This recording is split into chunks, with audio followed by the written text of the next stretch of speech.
मदन चौहान जी जुड़े हुए हैं, इनसे बातचीत करेंगे आगामी विधानसभा चुनाव को लेकर। सर, जैसे कि अभी हाल ही में चर्चा शुरू हुई है कि आरएलडी को सीट जा रही है, लेकिन जनता जो है वो आपके फेस को और समाजवादी के फेस, मतलब जो समाजवादी का जो फेस है वो आपको जानती है यहाँ पे। देखिए, ये क्योंकि हमारा अलायंस है लोकदल के साथ, तो निश्चित तौर से लोकदल भी डिमांड करेगा और पार्टी के हमारे शीर्ष नेताओं के का भी डिस्कशन होगा। तो ये उनके बीच का मामला है कि वो किन सीटों पे सहमति बनाते हैं। वो हमारी पार्टी के जो हमारे नेताजी हैं, राष्ट्रीय अध्यक्ष जी हैं, वो किन को उपयुक्त समझते हैं, लोकदल किन को उपयुक्त समझते हैं। दोनों के डिस्कशन के बाद ही कोई फाइनल रिजल्ट निकलता है। लेकिन सर, आपकी एक मेहनत है समाजवादी के लिए, आपने 20 साल संघर्ष करा है क्षेत्र में और आपका नाम है काफ़ी। पश्चिमी उत्तर प्रदेश की बात कर लें, आपने काफ़ी मेहनत करी है। और देखिए, मैं एक बात जानता हूँ, ये हमने पार्टी के लिए काम करना या जनता के लिए काम करना ये कोई एहसान नहीं है। ये मुद्दा होना चाहिए। मेरा भी मुद्दा मानवता और विकास का है, कर्म का है। मानवता और विकास को और गरीब तक हम कैसे पहुंच बनाएं, कमजोर मिडिल मैन की जो समस्याएं हैं उनको किस तरह से पूर्ण किया जाए, क्या माध्यम होना चाहिए, उसमें हम सहयोग बनना चाहते हैं।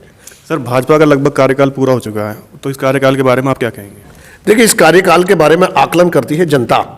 नेताओं को कुछ पता नहीं होता। जनता का आकलन जो है मुझे नहीं पता किस ओर जा रहा है, क्योंकि जनता का रिजल्ट तो जब निकलता है तो चौंकाने वाले रिजल्ट आते हैं। वो पहले से होता आया है।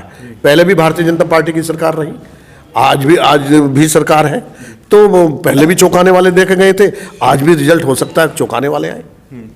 जैसे कि प्रधानमंत्री कल आए थे, वो कह रहे थे हवाई चप्पल वाले को हवाई जहाज में सफ़र करवाना है, उसके लिए कार्य हम कर रहे हैं। इंटरनेशनल एयरपोर्ट उन्होंने नोएडा के लिए दिया है। देखिए, जहाँ तक एयरपोर्ट की बात है, ये जब हम विधानसभा में बैठते थे तब से ये प्रस्ताव चल रहा है। अभी तक वहाँ पर कोई ईंट तो लगी नहीं।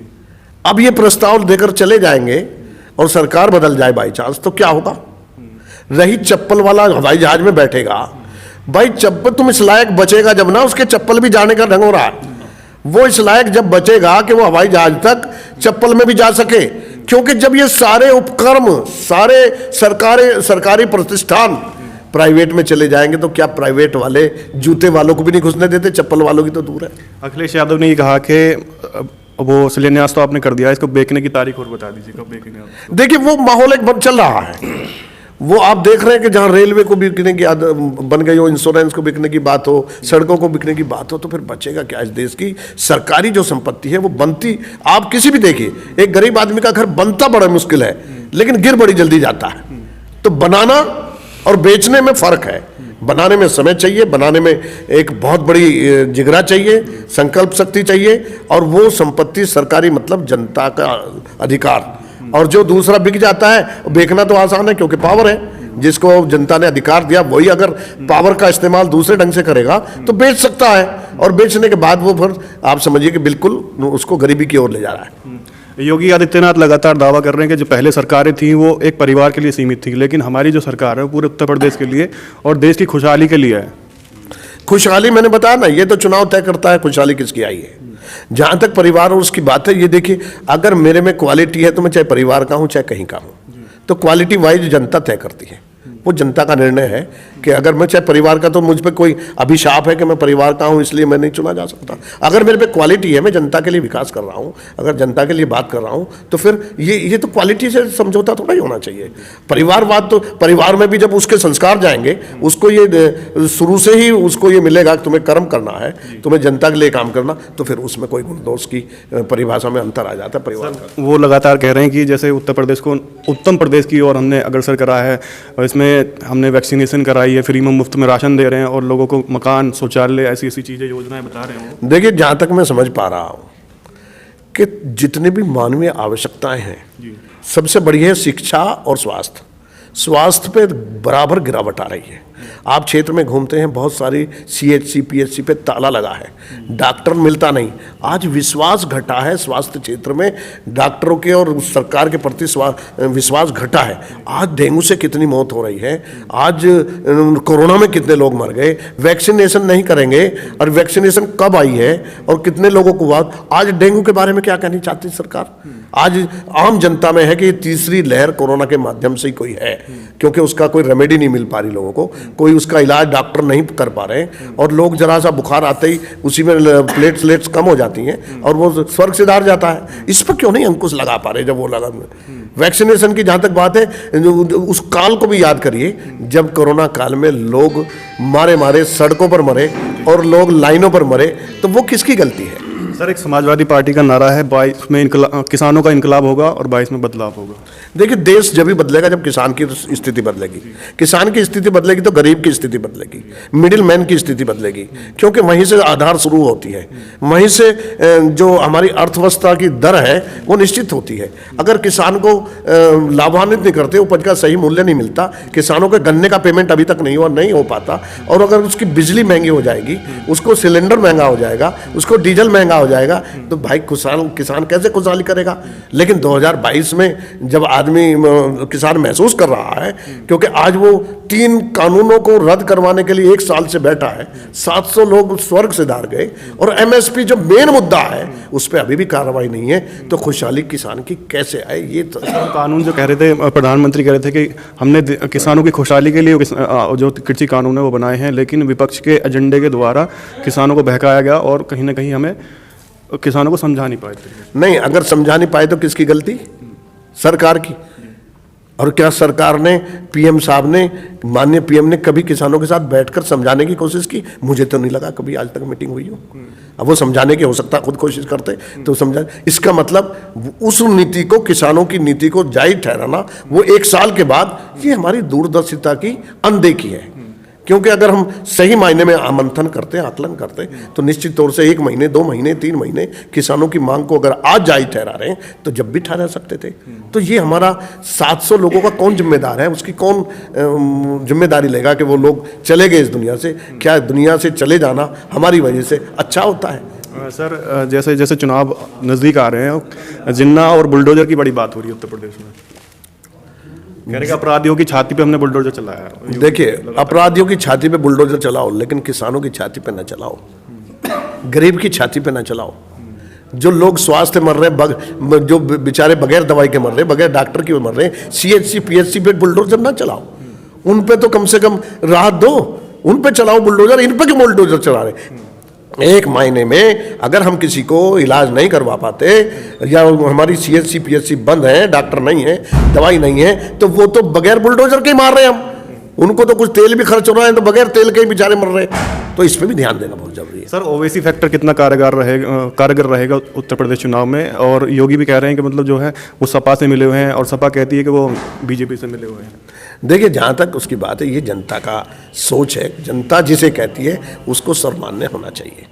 अब जनता की सोच क्या कहती है ओबीसी के बारे में, ये आप भी जानते हैं, हम भी जानते हैं, तो इसमें ज़्यादा कहना कुछ ठीक नहीं है। और योगी बार बार ओबीसी का नाम लेते हैं और वो योगी का नाम लेते हैं। वो कहते हैं कि मेरा नाम ले मेरा नींद भी नहीं आती। हाँ, तो फिर क्यों नहीं नींद आती? क्योंकि उनका एक कार्यक्रम है, और ये जनहित से अलग हटके कार्यक्रम है। जो इस तरह के कार्यक्रम होते हैं वो प्रायोजित होते हैं, वो विकास पर, मानवता पर, और लोगों की गरीबी जो उनके अंदर व्याप्त है, या शिक्षा का पतन हो रहा है, या स्वास्थ्य का पतन हो रहा है, या महंगाई हो रही है, उस तरफ से ध्यान हटा करके बुलडोजर की तरफ ले जाओ या ओबीसी की तरफ ले जाओ। ये सब जनहित से हट करके मुद्दे हैं। बेरोजगारी इतनी हो रही, उस पर मुद्दा लगाइए ना। ये जो नौजवान को आप धकेल रहे हैं सियासत की गंगा में, सियासत में धकेल रहे हैं, आप उनको रोजगार में लाइए ना। ओवैसी एक और कहते हैं कि मतलब मुसलमानों को एक तरीके से बैंड बाजा बारात की तरह यूज़ करा गया। जैसे ही चुनाव आते हैं उनको बैंड बाजा बारात की तरह बजाया जाता है, और जब चुनाव चले जाते हैं उनको छोड़ दिया जाता है अपने हाल पे। देखिए, नहीं, ओवैसी जी ने जहाँ जहाँ काम किया आपने देखा होगा नुकसान हुआ उसमें। आज वो क्यों धर्म से जोड़ते हैं इस बात को? अगर मुस्लिम को कहीं फ़ायदा मिलता है, या मुस्लिम समाज भी मुख्य धारा में जुड़ रहा है, या विकास की बात कर रहा है, तो वो जानता है। उनसे ओबीसी से ज़्यादा लोग जानते हैं, तो उनको पता है किस तरफ जाना है। वो ओबीसी के बताने से नहीं जाएंगे। ओबीसी के क्या थे, क्या हो गए, ये तो सब जानते हैं, और कहाँ काम कर रहे हैं, क्या कार्यक्रम हो रहे हैं। बंगाल में उन्होंने साफ देख लिया कि ओबीसी को बिल्कुल दरकिनार किया। वहाँ सरकार नहीं बन रही, क्या वहाँ ओबीसी के बगैर सरकार बन के भला नहीं हो रहा लोगों का? तो ओबीसी कैसे भला कर देंगे? एक चीज़ और कहते हैं कि सपा और कांग्रेस और सपा और बसपा मिलकर चुनाव लड़ रहे हैं, जब भी भाजपा को कोई नुकसान नहीं पहुंचा पाए हैं, तो ये कहीं ना कहीं जो है भाजपा को जिता रहे हैं। हिंदुओं का विश्वास खो चुके हैं ये लोग। देखिए, जहाँ तक ये नारा है बीजेपी का, हम ये कहना चाहते हैं, हमारा नारा होना चाहिए विकास, हमारा नारा होना चाहिए महंगाई को कम करना, हमारा नारा होना चाहिए रोजगार देना, हमारा नारा हिंदू मुस्लिम से क्या, जो हमारे साथ है, जो हमारी संस्कृति में है, चाहे मुस्लिम भी हो, वो भी इस देश की संस्कृति का हिस्सा है। ऐसा नहीं है। अब फिर तो जातियों में भी बढ़ जाएंगे हम लोग, फिर तो हम गोत्रों में भी बढ़ जाएंगे लोग, फिर गोत्रों में लड़ाई लड़ेंगे, फिर जातियों में लड़ाई लड़ेंगे, फिर हमारे देश में जो नक्सलवादी और इनकी लड़ाई में लड़ेंगे। तो ये तो एक मुद्दा हम लाते हैं, मुद्दा ये होना नहीं चाहिए। जो इस देश में पैदा हुआ, इस देश की संस्कृति में रहा, इस देश का हिस्सा है, उसे भी सोचना चाहिए, और जो यहाँ के शासक हैं उन्हें भी सोचना चाहिए कि वो भी इसी देश के मनुष्य हैं, प्राणी हैं, उनका भी हिस्सा है, उनका भी अधिकार है। इसलिए वो हिंदू मुस्लिम पे कोई जो बात करता है, जाति बिरादरी पर कोई बात करता है, गोत्रों पे से क्षेत्रवाद पर, भाषावाद पर कोई बात करता है, तो मैं वो समझता हूँ जनता को भड़काने का और जनता को मोड़ने का काम करता है, सिर्फ कुर्सी के लिए। अब की बार विधानसभा चुनाव में क्या मुद्दे रहने वाले हैं? जात पात का मुद्दा रहेगा या विकास का मुद्दा रहेगा? विकास का तो मुद्दा बहुत छोटा होता जा रहा है उत्तर प्रदेश के चुनाव में। नहीं, देखिए मैं आपको बता देता हूँ, जब भी हम क्षेत्रवाद जातिवाद में या हिंदू मुस्लिमवाद में बटेंगे, तभी पब्लिक का नुकसान होगा। पब्लिक जो विकास के रास्ते पर आती है, तब आती है जब हम मानवता की ओर लेकर सबको एक दायरे में और अच्छा बुरा समझते हुए उनका हित करें। ये मानवता का हित सर्वोपरि है, विकास का हित। देखिए, जब समाजवादी की सरकार रही, उसे कोई नकार नहीं सकता कि समाजवादी की सरकार में विकास पे अधूरा रहा है।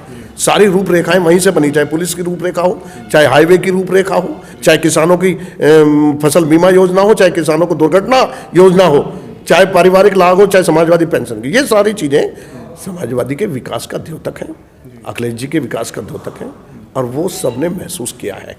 आज कौन सी चीज़ को लेकर चलेंगे? आज कौन सा मुद्दा है?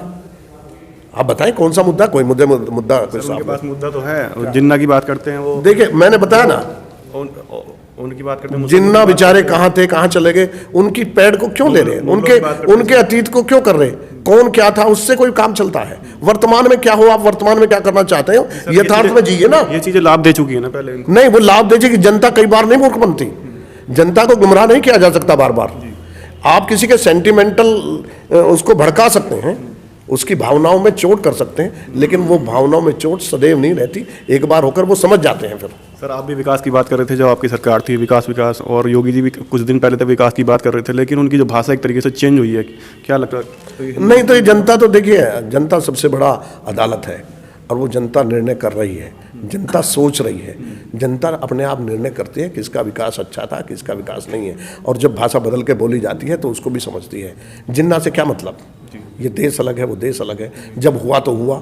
आज हम अतीत की बात को जितना उखाड़ेंगे उतना ही जो है गंदगी फैलती है, इसलिए हमें उस अतीत की बात से लेना नहीं है। हम वर्तमान में जिए कि हम अपने देश को कैसे सुरक्षित रख सकते हैं, कैसे लॉयल्टी ला सकते हैं, कैसे उनके अधिकारों को, गरीबों के अधिकारों को दिलवा सकते हैं, उस पर जब फोकस करेंगे तो जनता अपने आप निर्णय सही लेती है। अपने आप को सबसे बड़ी राष्ट्रवादी पार्टी बताते हैं, राष्ट्र के लिए समर्पित अपने आप को बताते हैं कि हमने राष्ट्र के लिए गृह त्याग करा, राष्ट्र के लिए ही काम कर रहे हैं, और पार्टी जो है राष्ट्र के लिए नहीं सोचती हैं, तो ये कहाँ तक सही है? देखिए, वो कुछ भी कह सकते हैं। ये हमारा पीछे देखिए आप कि क्या किसने राष्ट्रवाद था, राष्ट्रवाद, बाकी तो लोगों में राष्ट्रवाद है ही नहीं। राष्ट्रवाद की बात आई थी, प्रधानमंत्री मोदी कह रहे थे कि हम राष्ट्र के लिए समर्पित लेकर राष्ट्रवाद करेंगे।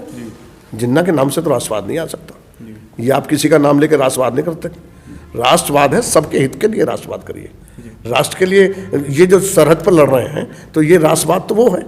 सरहद पर किसके लड़ रहे हैं? किसानों के बच्चे लड़ रहे हैं, तो ये गरीब के किसानों के बच्चे लड़ रहे हैं, तो राष्ट्रवाद वो है। अब राष्ट्रवाद को हम अलग भाषा में उसको करें, अपने आप को स्वयंभू बन जाए, तो ये तो मैं समझता हूँ कि अच्छा नहीं है।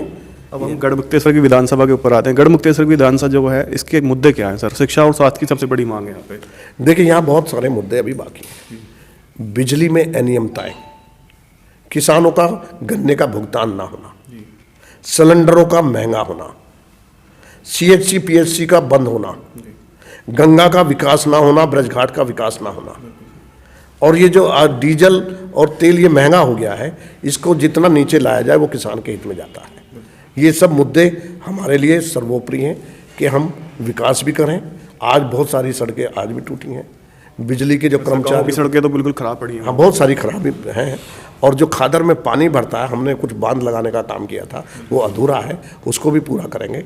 और जो ये स्वास्थ्य पे काम करना है, इसको भी करने का हमारा मकसद है। और यहाँ पे कोई बड़ा एक अच्छा मॉडर्न टाइप का अस्पताल आना चाहिए, चाहे सरकारी हो चाहे प्राइवेट हो, उसके लिए भी कोशिश की जाएगी। लेकिन उसके बराबर में शिक्षा का भी शिक्षा के भी हम अधूरे हैं क्योंकि बड़े प्रतिष्ठान यहाँ नहीं है। उसके अलावा शिक्षा का जो ऑनलाइन है वो ढांचा अभी हमारा चरमरा रहा है। ऑनलाइन हम शिक्षा नहीं इसलिए ले सकते जहाँ नेट ही नहीं है, वहाँ कहाँ से लेंगे? मोबाइल बहुत लोगों पे नहीं है, वहाँ कहाँ से लेंगे? वो बच्चे उतना ध्यान नहीं देते उस पर, अभी सरकार का ध्यान नहीं गया, और वो जो ऑनलाइन की परिभाषा को अभी उसके लिए इंफ्रास्ट्रक्चर की आवश्यकता है। तो ये हमारे साथ श्री मदन चौहान जी हमारे साथ जुड़े हुए थे और इनसे वार्तालाप करी आगामी विधानसभा चुनाव को लेकर। तो जुड़े रहिए आप हमसे, आगे मिलाएंगे आपको किसी और शख्सियत के साथ। धन्यवाद।